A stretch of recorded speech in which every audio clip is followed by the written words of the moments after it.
हो जाएगी कि पहले पढ़ के उस इंफॉर्मेशन के आधार पर आंसर देना। करें शुरू? चलो तो गुड इवनिंग। तो सब इंस्पेक्टर जो एग्जाम है उस सीरीज में हम बात कर रहे थे important place, important person, important जो है वो पुरस्कार या प्राइज।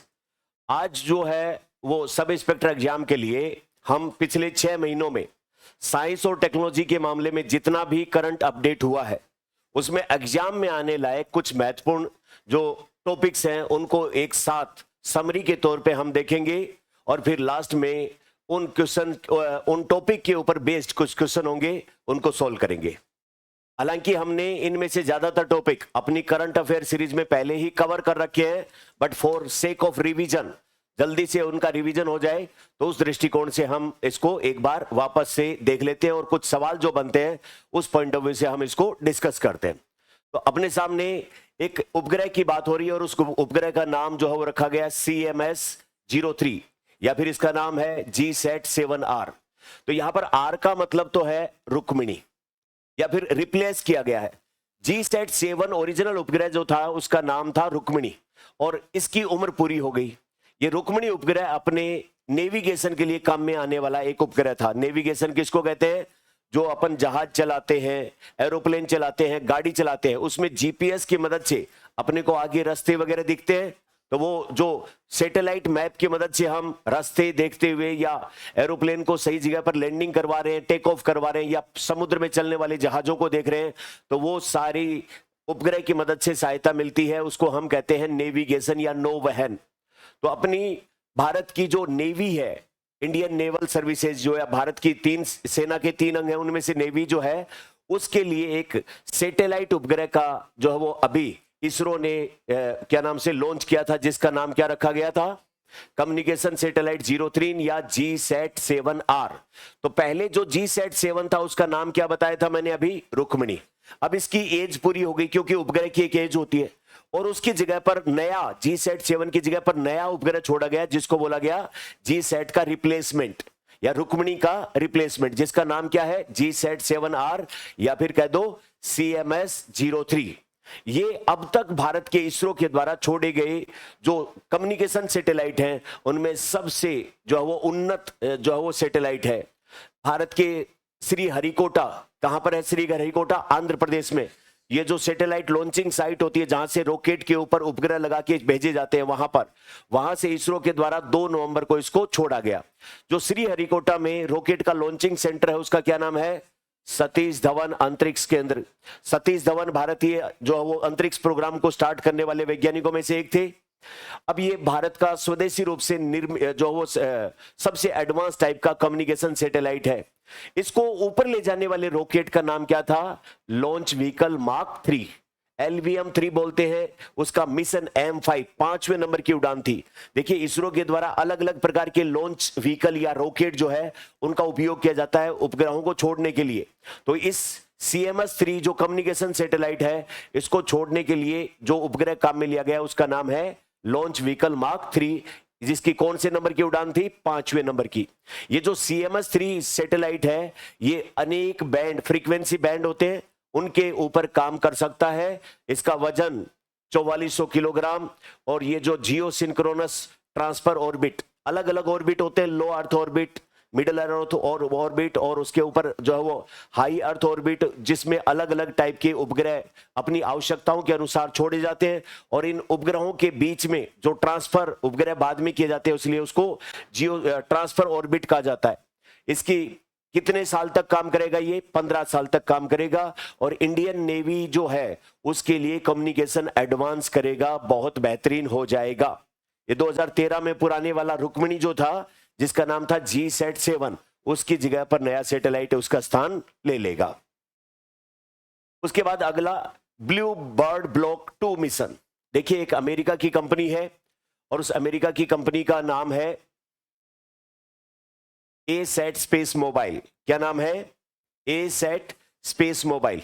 इस कंपनी का इनोवेटिव आइडिया ये है कि वो लोगों को सैटेलाइट जो है वो फोन के जरिए कम्युनिकेशन की सुविधा उपलब्ध करवाई। अभी सामान्यतः जो अपने पास मोबाइल है वो मोबाइल जो है वो अलग अलग मोबाइल कंपनियों के द्वारा टावर के थ्रू जो है वो मोबाइल सेवाएं उपलब्ध करवाई जाती है। जो आर्मी होती है या हाईली कॉन्फिडेंशियल लोग होते हैं वो सीधे अपने मोबाइल को कनेक्ट करवाते हैं, किससे? सैटेलाइट से। सैटेलाइट से मोबाइल फोन कनेक्ट करवा के जिस पे बात की जाती है उसको सैटेलाइट फोन कहते हैं। और सामान्य ये जो अपने मोबाइल फोन है ये सैटेलाइट फोन नहीं होते। इनको सिग्नल कहां से मिलते हैं? अपने आसपास के टावर से। लेकिन ये जो ART स्पेस मोबाइल है अमेरिका की कंपनी, ये जो है वो सीधे सैटेलाइट से ही यूजर को फोन कनेक्ट करवा के उससे कम्युनिकेशन और इंटरनेट की सुविधा उपलब्ध करवाना चाहती है। उसके लिए इसने एक सैटेलाइट पहले छोड़ा था जिसका नाम रखा था ब्लू बर्ड ब्लॉक फर्स्ट। अभी उसकी टेस्टिंग हुई, वो सफल हो गई, तो उसके बाद उसने ब्लू बर्ड ब्लॉक 2 छोड़ा। तो हम इसकी बात क्यों कर रहे हैं अमेरिका की? क्योंकि ये जो उपग्रह छोड़ा गया इसको छोड़ा अपने इसरो ने। यानी कि इसरो अपने देश के उपग्रहों को तो लॉन्च करता ही है, साथ में कोई दूसरे देश की कंपनी या कोई दूसरा देश अपने इसरो की सुविधाओं का लाभ लेके स्पेस के अंदर उपग्रह छुड़वाता है तो हमें उससे क्या हो जाती है? इनकम हो जाती है। हम फ्री में थोड़ी करेंगे वो काम, उससे क्या होगा? अपने को पैसे मिलेंगे, कॉमर्शियल वैल्यू बढ़ेगी, अपनी स्पेस मार्केटिंग होगी और अपनी क्षमताएं जो है वो एडवांस टेक्नोलॉजी में बढ़ेंगी। तो हम क्या करेंगे? इसरो के जो एक वाणिज्यिक कंपनी है और उस वाणिज्यिक कंपनी का नाम है न्यू स्पेस इंडिया लिमिटेड। ये इसरो की कॉमर्शियल विंग है, यानी कि इसरो की सुविधाओं का लाभ लेके कोई भी सैटेलाइट छुड़वाना चाहता है या सैटेलाइट छोड़ दिया उसके सिग्नल से, उसकी फ्रीक्वेंसी से उसका डाटा यूज लेना चाहता है, तो उसके बदले जो पैसा लिया जाएगा या जो वाणिज्यिक लेन देन किए जाएंगे, व्यापारिक समझौते किए जाएंगे, वो कौन करती है? New space India limited. ये इसरो के कॉमर्शियल ऑपरेशंस को देखने वाली एजेंसी है। तो न्यू स्पेस इंडिया ने लिमिटेड ने अभी अमेरिका की एसैट मोबाइल के साथ में करार किया और इन्होंने फिर अपने इसरो के द्वारा इसको जो है वो छोड़ा गया कहां पर? लो अर्थ ऑर्बिट के अंदर, जिससे कि क्या होगा? आने वाले टाइम में लोगों को मोबाइल फोन किसके थ्रू? सैटेलाइट सिग्नल के थ्रू बात करने में सुविधा मिलेगी। ये मोबाइल कंपनी सामान्यतः उन जगहों पर अपनी सुविधाएं उपलब्ध करवाएगी जहां पर मोबाइल टावर नहीं है, उबड़ खाबड़ जमीन है, पहाड़ी क्षेत्र है, या फिर जहां पर सामान्यतः मोबाइल कंपनियां अपना इंफ्रास्ट्रक्चर डेवलप नहीं कर पाती है। यानी कि दुनिया के अलग अलग हिस्सों में जहां पर विभिन्न मुश्किलों के चलते सामान्य मोबाइल फोन की सुविधा उपलब्ध नहीं हो पाती, उन जगहों पर यह मोबाइल सुविधा उपलब्ध करवा देगी। और इसको भी उसी रॉकेट ने छोड़ा है जिसने CMS-3 को छोड़ा था, लॉन्च व्हीकल मार्क 3। उसी सैटेलाइट के उसी के थ्रू इसको छोड़ा गया है। और 5वीं के बाद सीधी छठी उड़ान थी, ये मिशन नंबर 6 इसका। 5वें नंबर का कौन था? रुक्मिणी वाला, रुक्मिणी को रिप्लेस करने वाला। और छठे नंबर पर किसको छोड़ा गया? अमेरिका की कंपनी का सैटेलाइट जिसका नाम क्या है? Blue bird block 2 mission. आई बात समझ? उसके बाद अगला जो है वो इसमें भारत का स्वदेशी क्रायोजेनिक इंजन। ये जो क्रायोजेनिक इंजन है ये बहुत ही कॉम्प्लेक्स और जटिल टेक्नोलॉजी होती है।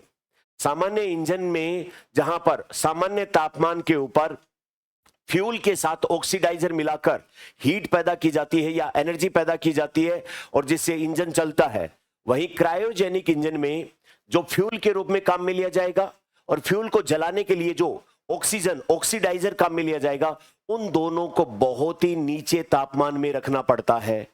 जब ये इतने माइनस में, माइनस जो है वो 183 और -253 हाइड्रोजन को रखना पड़ता, क्योंकि हाइड्रोजन इस इंजन में काम में आता है फ्यूल के रूप में, और -253 डिग्री सेल्सियस पर हाइड्रोजन द्रव्य अवस्था में है। और इस हाइड्रोजन को जला के हीट पैदा करने के लिए चाहिए ऑक्सीजन, और ऑक्सीजन कितने पे? -183 डिग्री सेल्सियस पे लिक्विड अवस्था में है। तो इस इंजन के साथ में आप दो चीजें लगाओगे, एक तरफ तो लगाओगे हाइड्रोजन और एक तरफ लगाओगे ऑक्सीजन। हाइड्रोजन जो है वो जलेगा, ऑक्सीजन जलाएगा, हीट पैदा होगी, हीट पैदा होगी तो एनर्जी, और एनर्जी से इंजन चलेगा। अब इंजन चलेगा तो हीट पैदा होगी, और जिस टाइम हीट पैदा हो रही है उसी टाइम पर आपको फ्यूल और ऑक्सीडाइजर यानी कि हाइड्रोजन और ऑक्सीजन, इसको इतने ही नीचे तापमान पर रखना है। बड़ा मुश्किल काम नहीं हो गया क्या? एक तरफ तो बहुत ज्यादा हीट पैदा हो रही है और दूसरी तरफ चैलेंज क्या है? माइनस टेम्परेचर मेंटेन करना इनका। तो इसलिए ये दोनों चीजें एक साथ में मेंटेन हो पाए, ये बड़ा मुश्किल टेक्नोलॉजी है। और ये टेक्नोलॉजी है क्रायोजेनिक इंजन की, क्योंकि क्रायो नाम आता है वेरी लो टेम्परेचर, अत्यंत निम्न तापमान के लिए। तो भारत ने अपने पहले क्रायोजेनिक इंजन जिसका नाम क्या है? CE-20 उसका अभी परीक्षण किया है महेंद्रगिरी की पहाड़ियों में। तो ये अपने को पता होना चाहिए इसके बारे में। उसके बाद में अगली खबर अपने लिए है लॉन्च व्हीकल मार्क 3। ये जो बार बार जिक्र आया अपना बाहुबली रॉकेट जिसको कहते हैं, ये इसरो के सबसे एडवांस जो लॉन्च व्हीकल हैं जो उपग्रह को ऊपर छोड़ के आते हैं उनमें शामिल है। इसमें 3 स्टेज के इंजन होते हैं। शुरुआत में जब नीचे जमीन से भेजते हैं तो फ्यूल काम में आता है सॉलिड, उसके बाद लिक्विड और लास्ट में क्रायोजेनिक इंजन इसमें काम करता है। 8000 किलोग्राम का वजन लेकर किसी सैटेलाइट का 8000 किलोग्राम का वजन लेकर लो अर्थ ऑर्बिट यानी कि पृथ्वी से 2000 किलोमीटर की ऊंचाई तक, उसके बाद 4000 किलोग्राम का जियोसिंक्रोनस ऑर्बिट यानी कि 36,000 किलोमीटर की ऊंचाई तक ये इतने भारी उपग्रह छोड़ सकता है। अपने चंद्रयान 2 और 3 इनको सफलतापूर्वक इसी LVM-3 ने पूरा किया। बाहुबली रॉकेट के नाम से भी इसको जाना जाता है। एक सवाल ये भी बनता है। उसके बाद अगला विक्रम फर्स्ट। ये विक्रम फर्स्ट क्या है? अपने देश में जो स्पेस टेक्नोलॉजी है उसको अब तक सिर्फ सरकार की जो है वो संस्था इसरो वो आगे बढ़ा रही थी। जिस प्रकार हमारी सरकार अन्य क्षेत्रों में बैंकिंग में, टेक्नोलॉजी में, डिफेंस में सब जगह पर प्राइवेटाइजेशन कर रही है, ठीक वैसे ही स्पेस टेक्नोलॉजी में भी हम क्या कर रहे हैं? प्राइवेटाइजेशन कर रहे हैं। मतलब सरकार का सपना है कि हम अपने देश में ऐसी कंपनियां खोलें जो पूरी दुनिया भर के ग्राहकों को अपनी स्पेस सर्विसेज प्रोवाइड कराएं और इससे बाहर का डॉलर, पाउंड, येन ये हमारे देश में आए। यानी कि ये कंपनियां अगर खुलेंगी तो उन दूसरे देशों की कंपनियों के, दूसरे देशों की सरकारों के सैटेलाइट आसमान में छोड़ेंगी या सैटेलाइट से संबंधित सेवाएं उपलब्ध कराएंगी।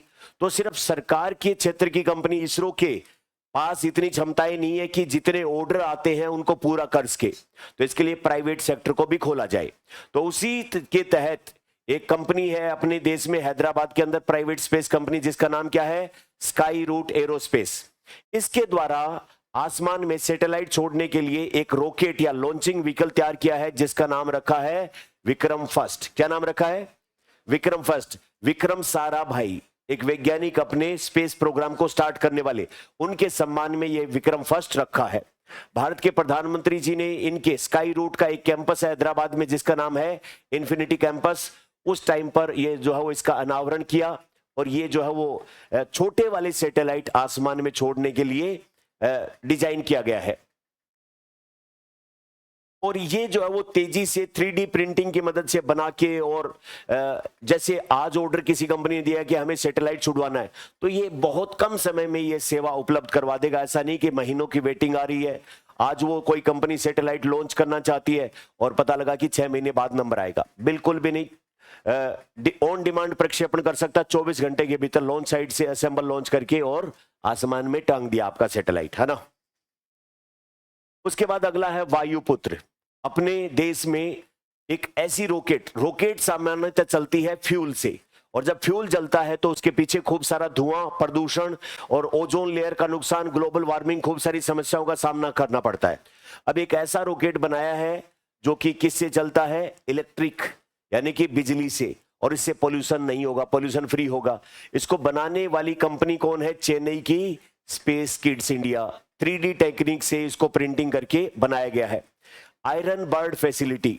अपने देश में हल्के जो लोगों को इधर से उधर ले जाने वाले 19 सीटर विमान है जिनका नाम है सारस। क्या नाम है? सारस। सारस मार्क 2 इसको डेवलप किया गया है CSIR NAL। CSIR अपने देश में लगभग 36-37 वैज्ञानिक जो लैब हैं उनका एक संस्थान है जिसका नाम है council for scientific and industrial research. In 36 lab में से एक लैब है नेशनल एरोस्पेस लिमिटेड। उसके द्वारा ये सारस मार्क 2 जो है वो पहला 19 सीटर हल्का परिवहन विमान जिसमें फौज भी काम में ले सकती है और आम नागरिक भी काम में ले सकते हैं। इस सारस की जांच करने के लिए कि ये ठीक से काम करेगा कि नहीं करेगा, उसकी सारी प्रणाली जैसे कि हवा में उड़ेगा या पानी में या जहां पर भी कंट्रोल वगैरह सारी, उसको जांचने की फैसिलिटी, सारस मार्क 2 को जांचने की फैसिलिटी का नाम रखा गया है क्या? Iron bird facility. लोहे का पक्षी जिसको नाम किया गया है सारस मार्क 2, उसकी सारे सिस्टम ठीक से काम कर रहे हैं। पता लगा जल्दबाजी में, अति उत्साह में हवाई जहाज बना दिया और लोगों को भर के चलो उड़ाते, और हवा में बिखर गया। तो उसकी सारी सुरक्षा उपकरण वगैरह जांचेंगे कि नहीं जांचेंगे? तो वो जांचने के लिए जो सुविधा विकसित की है उसका क्या नाम है? Iron bird facility. ये किसको जांचेगा? सारस मार्क 2 की सभी प्रणालियों को। और ये सारस मार्क 2 क्या है? एक हल्का विमान है जिसमें कितने लोग बैठ सकते हैं? 19 लोग। इसको सामान्य जो अपने सिविलियन क्षेत्र में भी काम में लिया जा सकता है और फौजी भी इसको काम में ले सकते हैं। उसके बाद में अपने देश के अंदर एक हाई एल्टीट्यूड प्लेटफॉर्म के लिए एक विनिर्माण सुविधा। ये हाई एल्टीट्यूड प्लेटफॉर्म होते क्या है? देखिए, अपने देश में कैसा मौसम रहेगा, कैसा क्लाइमेट रहेगा, इसके लिए हम आसमानों में छोड़ते हैं क्या? सैटेलाइट। क्या छोड़ते हैं? सैटेलाइट।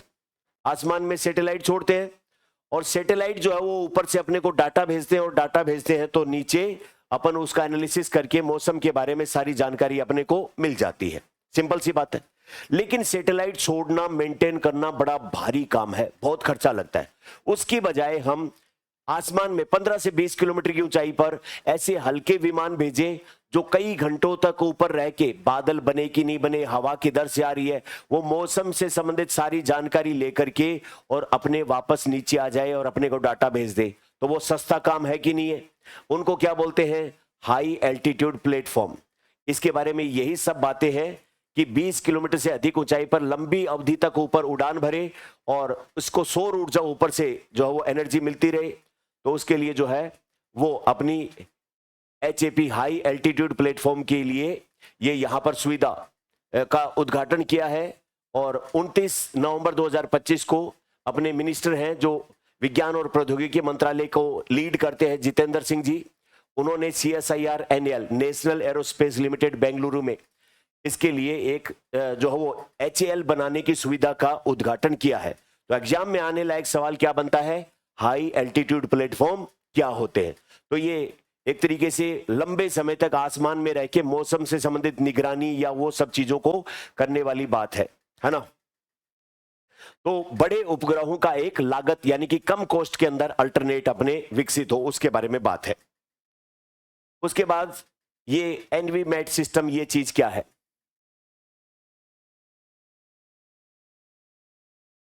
तो इसका पूरा नाम जो है वो नेशनल एरोस्पेस लेबोरेटरी का एविएशन मेट्रोलॉजी।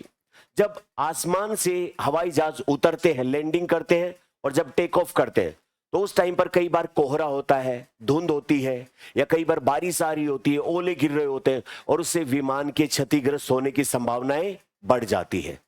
तो उस समय पर जब मौसम खराब हो तो एकदम क्लियर कट इंस्ट्रक्शन विमान को मिले कि ये आपकी लैंडिंग स्ट्रिप है, यहां पर उतरोगे, इतनी ऊंचाई पर आपको ये मिलेगा। तो वो सारी जानकारी अगर अच्छे से विमान उतरने और उसको उड़ते टाइम पर उपलब्ध कराई जाए तो सेफ्टी बढ़ जाती है, एक्सीडेंट के चांस कम हो जाते हैं।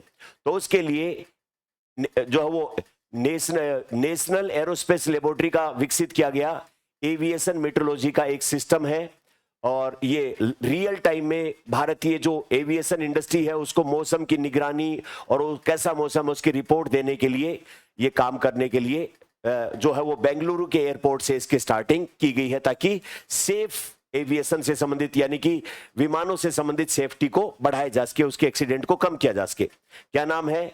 NAVI मैट सिस्टम कहते हैं इसको। उसके बाद में हंसा 3। हंसा 3 क्या है? अपने देश में लगातार लोगों की इनकम बढ़ रही है और बड़े बड़े शहर विकसित हो रहे हैं और शहर विकसित हो रहे तो उनके बीच में रोड की कनेक्टिविटी बेटर कर रहे, रेल की कनेक्टिविटी बेटर कर रहे, लेकिन एयरपोर्ट की कनेक्टिविटी भी बेटर करनी पड़ेगी। अब जो वो नए नए एयरपोर्ट खोलने पड़ेंगे, एयरपोर्ट खोलेंगे तो वहां पर जो वो एरोप्लेन ज्यादा आएंगे जाएंगे और एरोप्लेन को उड़ाने के लिए पायलट चाहिए। और पायलट जो है उसको सीधा ऐसा नहीं है कि भाई लाड चाव मिल ले, सीधा ही तेरे को वो जो यात्री हैं 300 बैठे हैं इस हवाई जहाज को ही उड़ा दे। उनको ट्रेनिंग के लिए हवाई जहाज चाहिए हल्के, और वो ट्रेनिंग के लिए जो हवाई जहाज हैं उनके बारे में बात है ये हंसा 3 नेक्स्ट जनरेशन। NG लिखा इसके आगे, इसका मतलब क्या है? Next generation. तो हंसा 3 नेक्स्ट जनरेशन जो है वो पायलट को ट्रेन करने वाले विमानों के बारे में बात है। तो उससे संबंधित खबर तो अपनी जो है वो CSIR वाली वही नेशनल एरोस्पेस लेबोरेटरी ने भारत का पहला जो है वो स्वदेशी रूप से पायलट को ट्रेनिंग देने वाला जो वो संस्करण हंसा 3 नेक्स्ट जनरेशन लॉन्च कर दिया गया है। इससे क्या होगा, 2 सीट यानी कि एक तो उसका ट्रेनर और एक पायलट बैठेगा, आराम से उड़ाएंगे और इसमें कुछ स्पेसिफिकेशन है और इससे हमें अमेरिका के महंगे ट्रेनिंग विमानों को लाने के ऊपर निर्भर नहीं रहना पड़ेगा और अपना जो है वो देश की आत्मनिर्भरता बढ़ेगी। तो हंसा 3 विमान कौन से हैं जिनसे पायलट्स को ट्रेनिंग दी जाती है। उसके बाद में ये हंसा 3 के कुछ स्पेसिफिकेशन है। INS माहे अपने देश में एक यूनियन टेरिटरी है जिसका नाम है पुद्दुचेरी, है ना।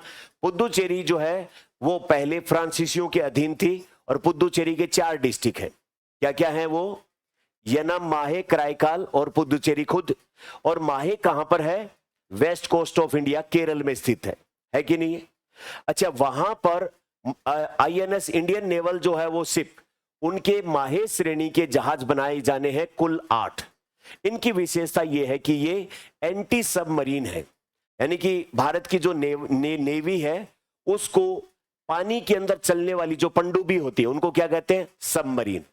अगर किसी दुश्मन देश की पनडुब्बी या सबमरीन अपने समुद्री क्षेत्र में आ रही है या हम पे अटैक कर रही है, हमला कर सकती है, ऐसी आशंका हो, तो उस पानी में डूबी हुई पनडुब्बी को हम डिस्ट्रॉय कर पाए, ऐसे जहाज बनाना चाहते हैं। और ऐसे जहाज बनाए जाएंगे 8 और उन जहाजों को कहा जाएगा INS माहे श्रेणी के जहाज। उनमें से जो है वो देश का पहला जहाज, 8 में से पहला जहाज जो है वो उसको 24 नवंबर 2025 को मुंबई के अंदर नौसेना डॉकयार्ड में शामिल करवा दिया गया है। इस जहाज का नाम मालाबार के ऐतिहासिक शहर माहे के नाम पर रखा गया और इसके ऊपर जो शिखर के ऊपर जो निशान बनाया गया है वो केरल की एक मार्शल आर्ट है, कलैरी पट्टू। उसकी लचीली, उस दौरान एक तलवार को घुमाते हैं वो ऐसे, उस तलवार का क्या नाम है, उरुमी। ये जो है उसका निशान इसके ऊपर रखा गया है। इसके ऊपर जो आदर्श वाक्य है वो क्या है, साइलेंट हंटर्स, बिल्कुल शांत रह के शिकार करते हैं पानी में डूबी हुई पनडुब्बी का। किसने डेवलप किया, कोचिन शिपयार्ड को, कोचिन शिपयार्ड लिमिटेड द्वारा, और 80% से ज्यादा अपने देश की खुद की सामग्री लगाई। उसके बाद है SVL इक्षक। इक्षक का मतलब क्या है, मार्गदर्शक होता है। क्या होता है इक्षक का मतलब, मार्गदर्शक होता है। तो मार्गदर्शक का मतलब ये है कि ये सर्वेक्षण, सर्वे करने वाला पोत है। सर्वेक्षण जो है वो वेसल लार्ज, बड़ी साइज का, L का मतलब यहां पर लार्ज है। तो नेवी को आसपास के समुद्री क्षेत्र में सर्वे करने के लिए नीचे कितनी गहराई है, क्या क्या चीजें हैं, वो सब के लिए एक स्पेसिफिक जहाज मिला है अभी जिसका नाम रखा है SVL इक्षक। इक्षक का मतलब क्या होता है, मार्गदर्शन देने वाला, आगे क्या चीज है उसके बारे में बताने वाला। INS तारागिरी अपने देश में जो है वो नेवी को लड़ने के लिए एडवांस जहाज दिए जाते हैं और ये जहाज की 4 श्रेणी होती है। सबसे बड़े जहाज होते हैं एयरक्राफ्ट कैरियर, जिसमें कई हजार नौसैनिक होते हैं और उसी के ऊपर से लड़ाकू जहाज उतर सकते हैं और वापस आके उस पर लैंडिंग कर सकते हैं। वो सबसे बड़े होते हैं, एयरक्राफ्ट कैरियर कहते हैं। उसके बाद उससे छोटे होते हैं डिस्ट्रॉयर, उसके बाद होते हैं उससे फ्रीगेट, और उसके बाद और छोटे छोटे जहाज होते हैं। तो अपने देश में नेवी को एडवांस जहाज देने के लिए एक प्रोजेक्ट चल रहा है जिसका नाम है प्रोजेक्ट 70A, और इसके तहत जो जहाज बनाए जा रहे हैं उनको बोलते हैं नीलगिरी ग्रेड के जहाज या नीलगिरी श्रेणी के जहाज। तो नीलगिरी श्रेणी के जहाज जो बनाए जा रहे हैं उनमें से 4 नंबर का जहाज है, उसका नाम रखा गया है तारागिरी। क्या नाम रखा गया है, तारागिरी नाम रखा गया है। इसको डेवलप किया है मुंबई के अंदर एक शिप बिल्डिंग लिमिटेड, जो सरकार का PSU है, जिसका नाम है Mazagon dock shipbuilding limited. इसके द्वारा इसको तैयार किया गया है। ये एक फ्रीगेट है, मतलब सबसे बड़े जहाज कौन से, एयरक्राफ्ट कैरियर, फिर डिस्ट्रॉयर और फिर फ्रीगेट, जो तेजी से पेट्रोलिंग या फिर चेज करना या दुश्मन के जो है वो शत्रु उनको मार गिराना, उनके लिए काम करने वाला एक छोटा जहाज है जो एडवांस है, मल्टी मिशन, यानी कि पेट्रोलिंग में काम में ले लो, लड़ाई में काम में ले लो, रेस्क्यू में काम में ले लो, और स्टील्थ का मतलब दुश्मन की राडार के पकड़ में नहीं आ रहा है। तो ये लिएंडर श्रेणी के युद्धपोत IS तारागिरी का एक नया रूप है। देखिए, लिएंडर श्रेणी के जो युद्धपोत हैं वो ब्रिटिश आर्मी, रॉयल आर्मी जिसको कहते हैं, उसने लड़ाई झगड़ों के लिए विशेष रूप से डिजाइन किया था और उसी के प्लेटफॉर्म को एडवांस करते हुए INS जो है वो नीलगिरी श्रेणी और उसी में तारागिरी चौथे नंबर का जहाज बनाया गया है। इसके अंदर अलग अलग एडवांस टाइप की हथियार श्रेणी रखी है, जैसे सरफेस टू सरफेस मिसाइल, एक एडवांस राडार जो सर्विलांस कर सकता है, ट्रैक कर सकता है, ऐसा वाला राडार। इसके अलावा मीडियम रेंज की जो वो सरफेस टू एयर मिसाइल इसमें रखी है, 76 mm की गन रखी है, बहुत सारी चीजें जिससे कि इसको एडवांस बनाता है और ये अपनी नेवल जो है वो नेवल जो है उसको मजबूत करने का काम करता है। एक भारत के साउथ इंडिया में प्राचीन नाविक हुए जिनका नाम है कौंडिन्य, और इन्होंने पहली बार भारत के समुद्री क्षेत्र से निकल के ईस्ट इंडिया वाला जो एरिया है जहां पर आजकल बैंकॉक और वो सब क्षेत्र है वहां तक जहाज से यात्रा की थी। तो ये जो पुराने नाविक कौंडिन्य हैं उन्हीं के सम्मान में अभी भारत ने एक नया नाव बनाया पुराने इस तरीके से, जिसमें न तो कोई मेटल यूज किया गया, न कोई स्क्रू यूज किया गया, न कोई कील यूज की गई, केवल और केवल पुराने मटेरियल, और उन्हीं पुराने मटेरियल को आपस में जो वो प्राकृतिक जो गोंद होता है उससे चिपका के इस जहाज का निर्माण किया गया। और इस जहाज ने अभी अपने जो पुराने हजारों साल के एक तरीके से रिश्ते रहे हैं जो अरेबियन कंट्री है उनके साथ में, तो उनके जो है वो अभी भारत से ये पहले गया कहां पर,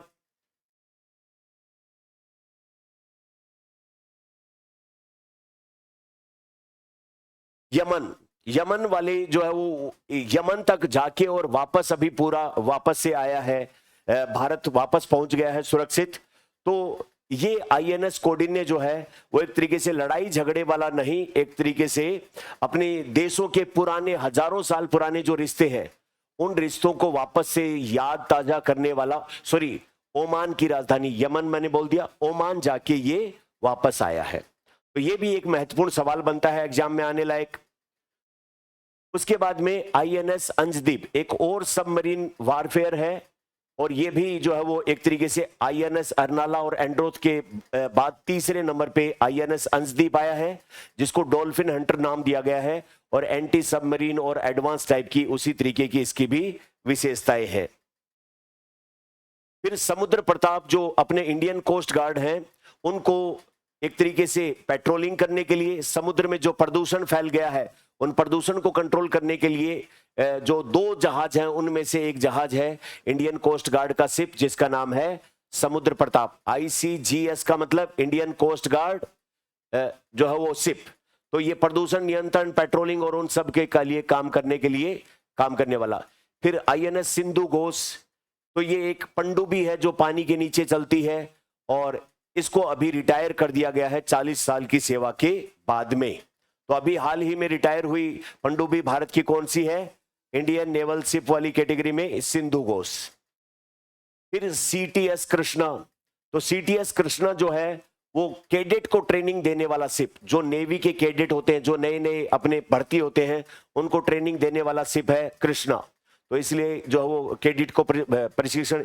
फिर इंडियन कोस्ट गार्ड का शिप अमूल्य, तो ये एक तरीके से तेजी से पेट्रोलिंग करने और अदम्य श्रेणी की 8 फास्ट पेट्रोल वेसल हैं उनमें से एक नया जहाज। फिर उसके बाद में अपने मैन पोर्टेबल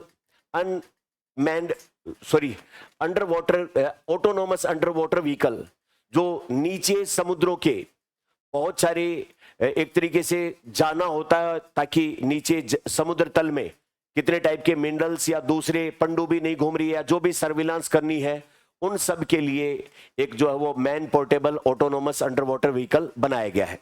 एक अभी आर्मी को ही मिला है हेमर वेपन सिस्टम, जो भारत और फ्रांस की कंपनियों ने मिलकर के डिजाइन किया है, जिसकी फुल फॉर्म बनती है highly agile modular munition extended range. तो एक तरीके से एयर टू ग्राउंड वेपन हवाई जहाजों के ऊपर लगाया जाएगा और जमीन के ऊपर बिल्कुल हाई एक्यूरेसी के साथ में किसी भी टारगेट को डिस्ट्रॉय करने में सक्षम है। हेमर वेपन सिस्टम किसने मिलकर तैयार किया? भारत और फ्रांस की कंपनी ने, जिसका उद्देश्य क्या है, एयर से सरफेस के ऊपर टारगेट किया जाए और जो टारगेट किया जाए वो बिल्कुल प्रिसाइज तरीके से अपने टारगेट को नष्ट कर दे, डिस्ट्रॉय कर दे। इनवार क्या है? भारत के अभी BDL भारत डायनेमिक्स लिमिटेड के साथ में एक समझौता साइन किया है, जो एंटी टैंक मिसाइल जो है उसका नाम रखा गया है इनवॉर। तो अपना T-90 टैंक है उसके ऊपर इसको तैनात किया जाएगा और दुश्मन देश के जो टैंक होंगे उनको बिल्कुल हाई एक्यूरेसी के साथ में laser guided anti tank missile है जिसका नाम क्या रखा है, इनवॉर। एक जेवलिन मिसाइल यूएसए से अपन ने अभी खरीदने का करार किया है और ये भी एंटी टैंक गाइडेड मिसाइल्स है और ये एक तरीके से अपना बहुत सटीकता से दुश्मन देश के टैंकों को नष्ट कर सकती है।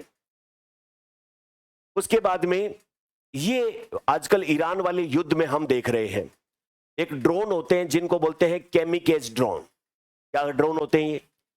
केमिकेज ड्रोन वो होते हैं जो किसी देश वॉर के अंदर किसी एक देश के द्वारा आसमान में उड़ा दिए और एक टारगेट उनमें नेविगेशन सेट कर दिया।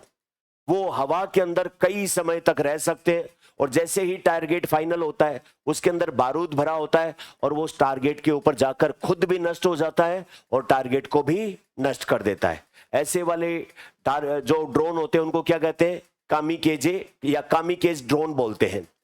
या फिर इनका दूसरा नाम होता है loitering munition UAV, unmanned aerial vehicle. UAV का तो पूरा नाम, और लोइटरिंग का मतलब होता है एक जगह पर आसमान में फिक्स रहना, स्टेबल रहना, और म्यूनिशन का मतलब होता है उसमें बारूद या विस्फोटक कोई भी पदार्थ भरा हो। तो आजकल जो देश है वो बहुत ज्यादा आमने सामने पर्सन टू पर्सन का लड़ाई झगड़ा नहीं करते हैं। वो एक से दूसरे देश में ड्रोन भेजते हैं और वो ड्रोन ऊपर से सर्विलांस करता है। जैसे ही टारगेट लोग होता है वो ड्रोन खुद जाके वहां पर और फट जाता है, ब्लास्ट कर देता है। तो ऐसे ड्रोन क्या कहलाते हैं, केमिकेज ड्रोन कहलाते हैं, या फिर इनका नाम है लोइटरिंग म्यूनिशन यूएवी। अब इनको किसी भी देश को आज के दिन मॉडर्न वारफेयर में काम में लिया जाता है।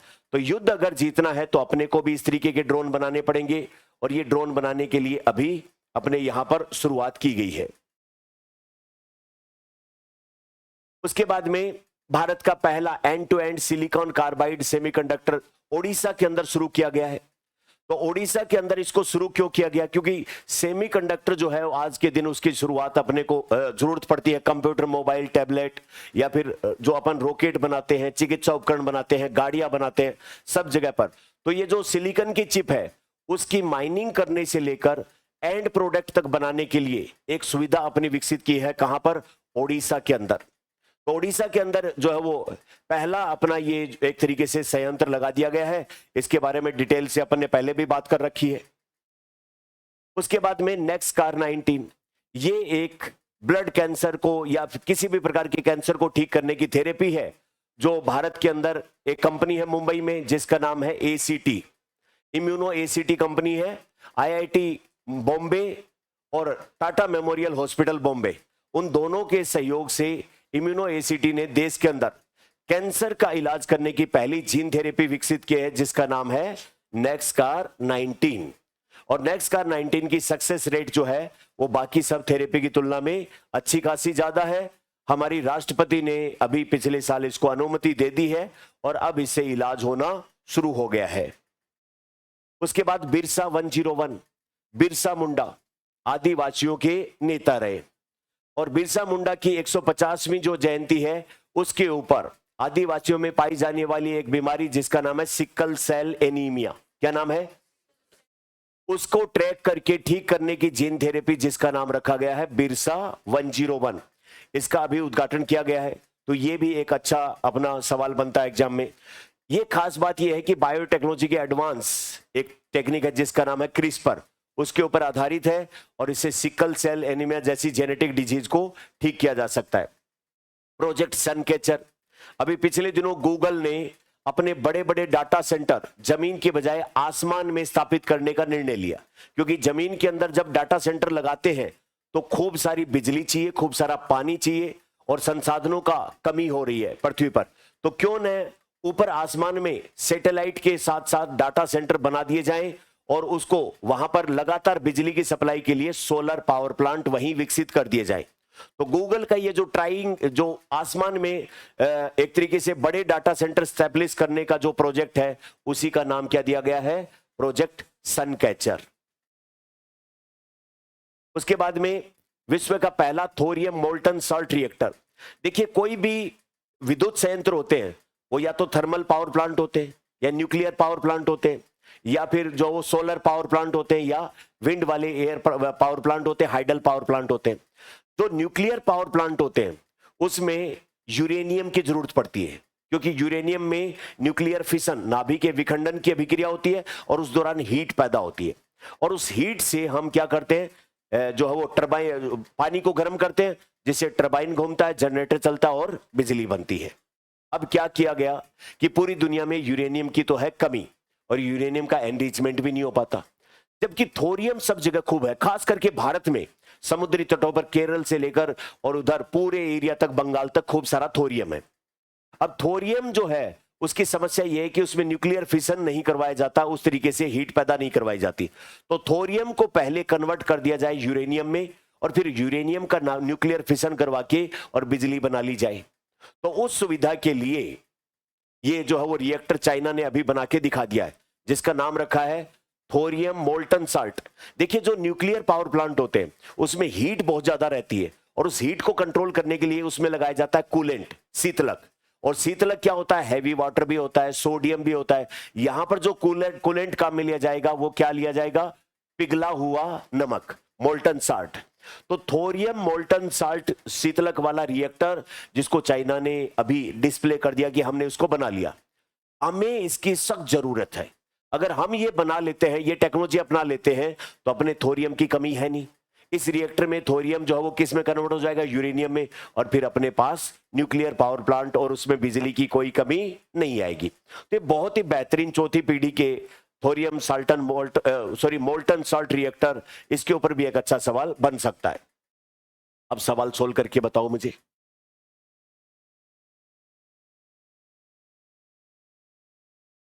ऑनलाइन वाले बच्चे भी इस सवाल को सोल्व करें।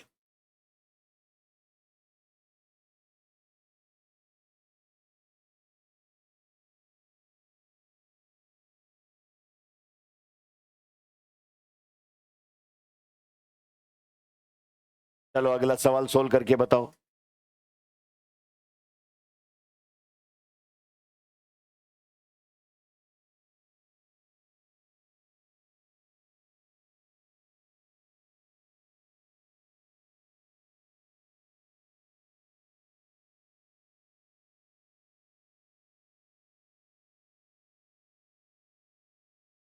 अगला सवाल सोल्व करके बताओ।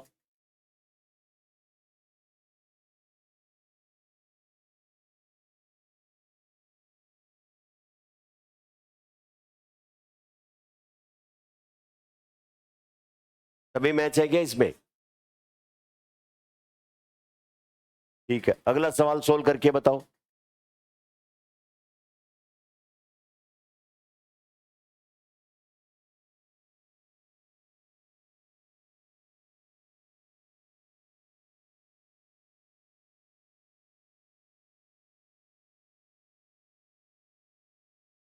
दूसरा स्टेटमेंट तो हमने लिखा ही नहीं कहीं। चलो अगला सवाल सोल्व करके बताओ।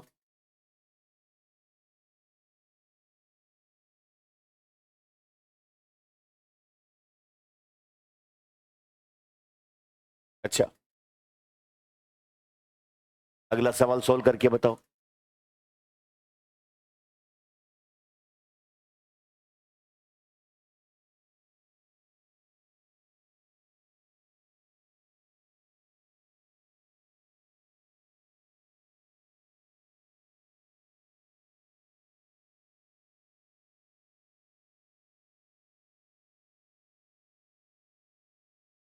कौन सा ऑप्शन आएगा?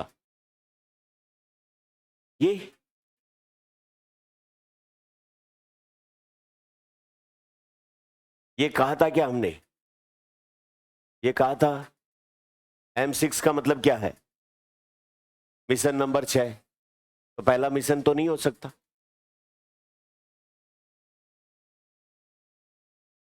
इसके बारे में बताओ।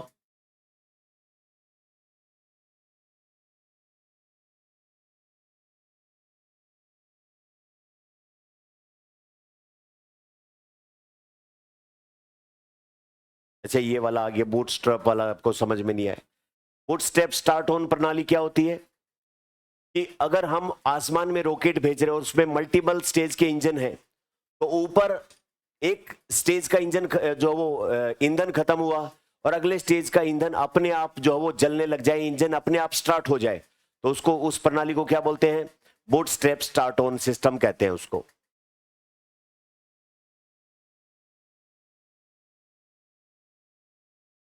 ये तो आंतरिक ही है इसमें। अगला सवाल सोल्व करो।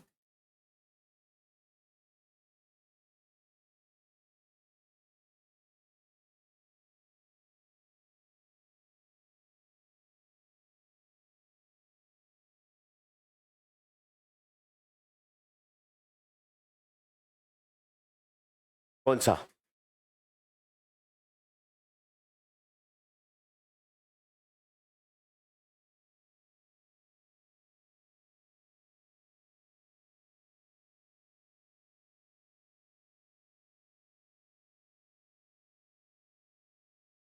तो